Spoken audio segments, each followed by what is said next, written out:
Salam dan bahagia Bapak Guru hebat. Berjumpa lagi dengan saya, Yesika Aldiantiomita dari UPTD SD Negeri 03 Kotualam, calon guru penggerak angkatan 11 dari Kabupaten 50 Kota. Pada video ini memaparkan tentang koneksi antar materi modul 2.1 pembelajaran berdiferensiasi. Apa itu pembelajaran berdiferensiasi? Pembelajaran berdiferensiasi adalah usaha guru dalam menyesuaikan proses pembelajaran di kelas untuk memenuhi kebutuhan murid belajar individu. Jadi dapat dikatakan bahwa pembelajaran berdiferensiasi adalah pembelajaran untuk mendukung semua murid di kelas kita. Setiap anak adalah unik. Mereka punya kelebihan dan kekurangannya masing-masing. Begitu pula dengan minat, gaya belajar, kebiasaan, pola pikir, kemampuan literasi, dan lain-lain. Disinilah diperlukan usaha guru untuk dapat memenuhi kebutuhan belajar murid yang berbeda-beda agar mereka merasa nyaman saat belajar di kelas dan tentunya tujuan pembelajaran dapat tercapai. Lalu, bagaimana cara untuk dapat melakukan pembelajaran berdiferensiasi di kelas? Agar dapat melakukan pembelajaran berdiferensiasi, guru harus pertama, memahami tujuan pembelajaran. Yang kedua, mengetahui dan merespon kebutuhan belajar murid. Yang ketiga, menciptakan lingkungan belajar yang mengundang murid untuk belajar. Yang keempat, melakukan manajemen kelas yang efektif. Dan yang terakhir, melakukan penilaian berkelanjutan. Berkaitan dengan kebutuhan belajar murid, guru harus memahami 3 aspek berikut. Yang pertama, kesiapan belajar murid atau readiness. Yang kedua, minat belajar murid. Yang ketiga, profil belajar murid. Pada kesiapan belajar murid, mengharuskan guru untuk menilai pengetahuan awal dan menentukan apa yang telah murid ketahui dan di mana murid berada. Murid memiliki minatnya masing-masing. Minat setiap anak pasti berbeda-beda.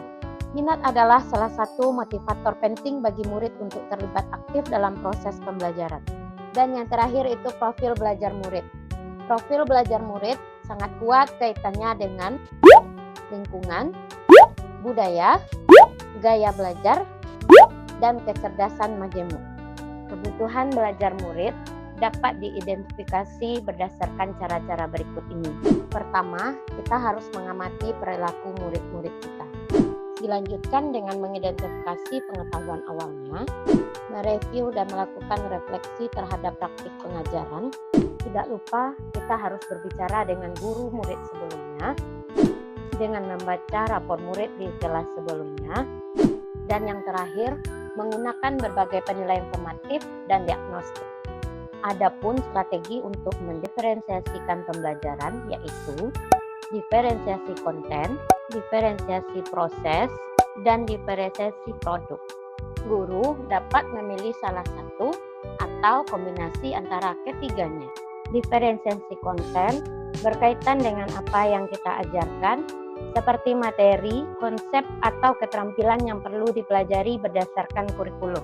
Mendiferensiasi konten bisa kita lakukan dengan membedakan pengorganisasian atau format penyampaian, bukan mengubah atau menurunkan standar kurikulum. Diferensiasi proses adalah kegiatan yang memungkinkan murid berlatih dan memahami atau memaknai konten dengan cara membedakan proses yang harus dijalani oleh murid.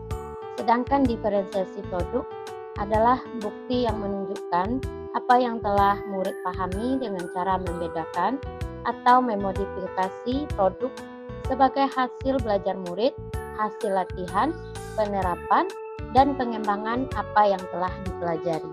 Lalu, apakah ada keterkaitan antara modul pembelajaran berdiferensiasi dengan modul-modul yang lainnya?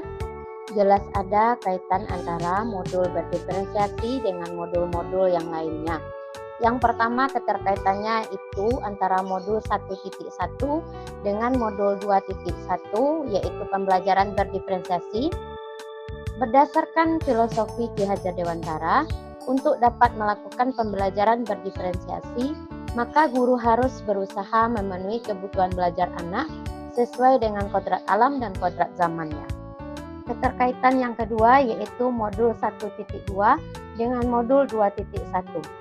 Dalam melakukan pembelajaran, seorang guru penggerak harus berpihak pada murid, refleksif, mandiri, kolaboratif, dan inovatif untuk menciptakan pembelajaran-pembelajaran berdiferensiasi agar dapat memenuhi kebutuhan murid. Dengan demikian, seorang guru penggerak dapat mewujudkan kepemimpinan murid dengan menuntun murid merdeka belajar. Hal ini sesuai dengan nilai dan peran guru penggerak. Yang ketiga yaitu keterkaitan antara modul 1.3 dengan modul 2.1. Pembelajaran berdiferensiasi dapat menjadi salah satu strategi untuk mewujudkan visi guru penggerak yang berpihak pada murid. Dan yang terakhir yaitu keterkaitan antara modul 1.4 dengan modul 2.1. Dalam pelaksanaan pembelajaran berdiferensiasi antara guru dan murid, harus ada kesepakatan kelas terlebih dahulu, agar proses pembelajaran dapat berjalan dengan baik sesuai dengan nilai-nilai budaya positif. Terima kasih sudah menonton, semoga bermanfaat. Pak Mamat menjahit kopiah. Kopiah dijahit secara utuh. Wabillahi taufiq wal hidayah. Assalamualaikum warahmatullahi wabarakatuh.